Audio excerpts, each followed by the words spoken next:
प्रांगण में आज कौन आए हैं।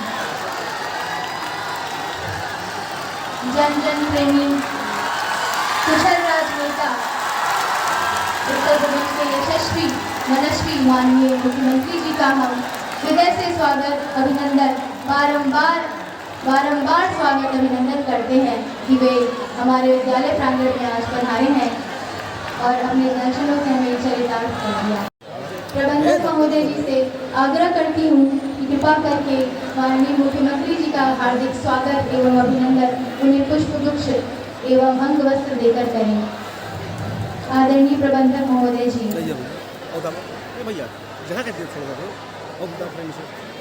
हमारे विद्यालय के प्रबंधक महोदय द्वारा माननीय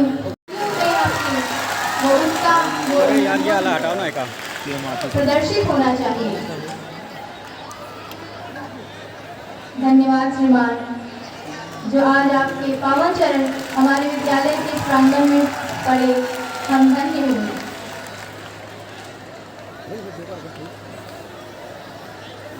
चला गया हमारा तो एक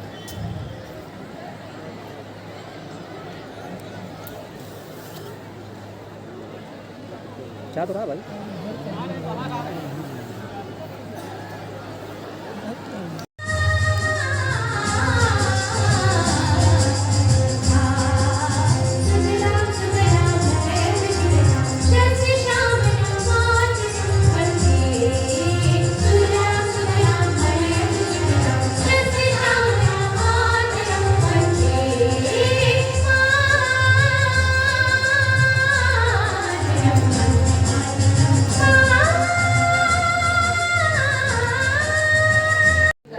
बाबा श्री महर्षि योगी जैसे अनेकों नाम इसी विश्वविद्यालय से जुड़े हैं।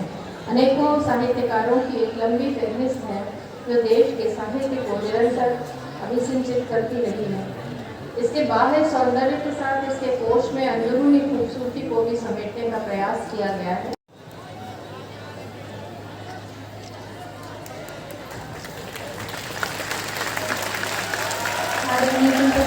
द्वारा किताब माननीय मुख्यमंत्री जी को समर्पित करते हुए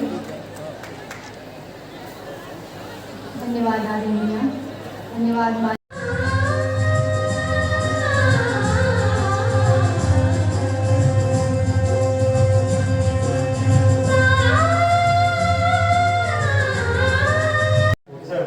कार्यक्रम 2023 के मुख्य अतिथि माननीय श्री योगीनाथ जी, मुख्यमंत्री उत्तर प्रदेश,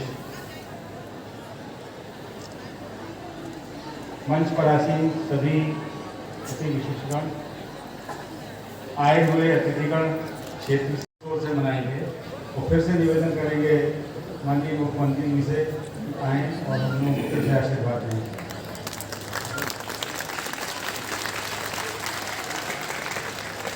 मुझे याद है जब मैं छोटा था, 8 साल 10 साल का, तो अपने गांव आने के लिए ये पक्की सड़क और कुछ नहीं था, हम लोग जीटी रोड पे गाड़ी पार कर देते थे। पिताजी एक मौर्य सेठ काले रंग की होती थी और उससे वहाँ पार करके और कुछ खरीद देते थे, गाड़ी देते रहे। हम लोग या तो पैदल आते थे जाड़े के दिनों में 3 किलोमीटर का रास्ता, या इक्के या प्लॉट नंबर 312 है। मैं जिला अधिकारी महोदय से निवेदन करूँगा कि अगर वो उसको अलॉट करते हैं, उसमें एक महिला डिग्री कॉलेज बन जाए बच्चियों के लिए, बहुत ही उत्तम हो जाएगा और बहुत अच्छा कार्यक्रम चलता रहेगा। अभी आप सबको देखा भी कि छात्राओं ने कितने अच्छे कार्यक्रम किए यहाँ पर। समाज में अलग अलग क्षेत्रों में वे अपनी सेवाएं दे रहे होंगे। कोई समाज सेवा के क्षेत्र में होगा, कोई शिक्षा के क्षेत्र में होगा, कोई व्यापार के क्षेत्र में होगा, कोई जीवन के अलग अलग क्षेत्र में रह करके किसी न किसी प्रकार से समाज और राष्ट्र के निर्माण में अपना योगदान दे रहा होगा।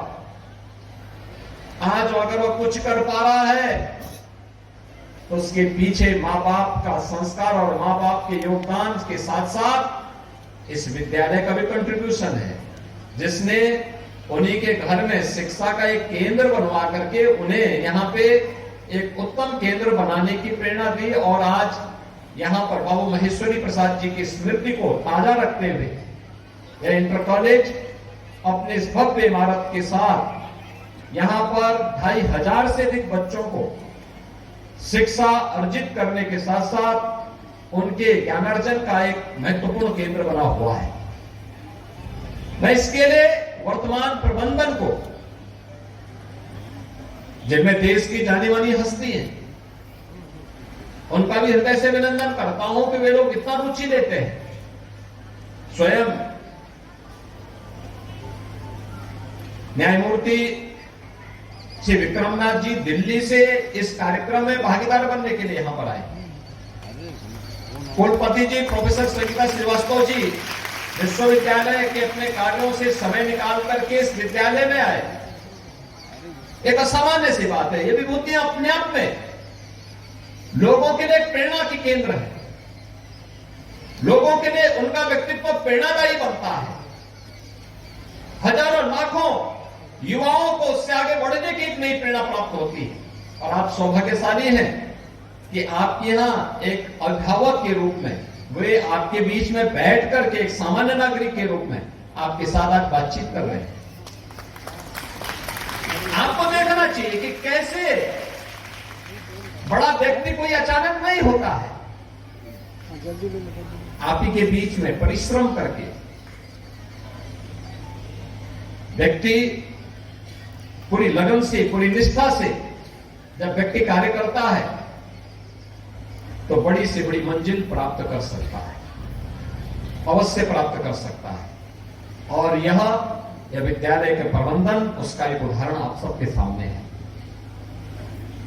यह विद्यालय जिस क्षेत्र में स्थित है वहां की आवश्यकता को ध्यान में रखते हुए सचमुच जो ज्ञापन मुझे प्राप्त हुआ है, मैं ज्ञापन को पूरा देखूंगा, लेकिन बहुत सारी चीजें हैं जिसके लिए सरकार वर्तमान में कार्य कर रही है, जिस पर हम सबको मिलकर के सामूहिक प्रयास करना होगा। निजी क्षेत्र का बड़ा योगदान है। अगर बाबू देवेंद्र नाथ श्रीवास्तव जी जैसे विभूतियों ने उस कालखंड में इन शिक्षण केंद्रों की स्थापना नहीं की होती, क्या होता? जगह जगह जो विद्यालय बने, शिक्षा के केंद्र बने, ये केंद्र समाज के कंट्रीब्यूशन से लोगों ने अपनी प्रॉपर्टी दे करके, अपनी संपत्ति लगा करके, अपने पूर्वजों की कीर्ति को बनाए रखने के लिए, समाज का मार्गदर्शन करने के लिए, हमारी आने वाली पीढ़ी समाज और राष्ट्र के लिए कुछ योगदान दे पाएगी, इसके लिए उनके द्वारा एक प्रयास प्रारंभ हुआ। आज उसका परिणाम है कि निजी क्षेत्र का कंट्रीब्यूशन के सहयोग से ही आज जब हम शिक्षा की व्यवस्था को देखते हैं, एक बहुत बड़ा योगदान है, जिसके कारण आज शिक्षा की व्यवस्था में हम लोग कहीं टिक पाते हैं। और सरकार पीछे होती है तो समाज प्रगति के नित्य नए प्रतिमान स्थापित करता है। जब सरकार आगे होती है और समाज पीछे होता है तो समाज स्वावलंबन और आत्मनिर्भरता के लक्ष्य को नहीं प्राप्त कर सकता। इसलिए समाज आगे था तो यह देश विश्व गुरु के रूप में स्थापित हुआ। जब हमने समाज को पीछे कर दिया, परिणाम क्या था? यह देश पिछड़ता गया। आज एक शुभ लक्षण हमें दिखाई देते हैं। समाज जागरूक हो चुका है, आगे बढ़ने के लिए प्रेरित हो चुका है। उसके परिणाम हम सबके सामने देखने को मिलेंगे और उसी भाव के साथ आज सरकार कार्य कर रही है। खासतौर पर यहां पर जितनी बड़ी संख्या छात्र छात्राओं की है, उस दिशा में एक नए प्रयास को आगे बढ़ाने के लिए, क्योंकि पहले विद्यालयों के पास आय के स्रोत हुआ करते थे, आज वो स्रोत भी नहीं। तो सरकार ने तय किया है प्रोजेक्ट अलंकार के तहत कोई भी विद्यालय जो सरकार के द्वारा वित्त पोषित है या सरकारी विद्यालय है, उन सभी विद्यालयों के हमने एक व्यवस्था दी है। इस व्यवस्था के अंतर्गत भवन निर्माण के लिए सरकार उसमें सहयोग कर रही है, जिसमें हमारा यह कहना है कि आप 75% पैसा सरकार देगी, 75 से 90% पैसा सरकार दे रही है और 10 से 25% के बीच प्रबंधन को जन सहभागिता CSR से लेकर के उसमें अपना कंट्रीब्यूशन देना है। भव्यवान अच्छे भवन बन सकते हैं। दूसरा, हमें आज कुछ नई चीजों को अपनाना पड़ेगा। याद रखना बच्चों, आप यहां पे अध्ययन कर रहे हैं, सामान्य पाठ्यक्रम के साथ साथ लाइब्रेरी जाने का अभ्यास जरूर करें, अखबारों को जरूर देखें।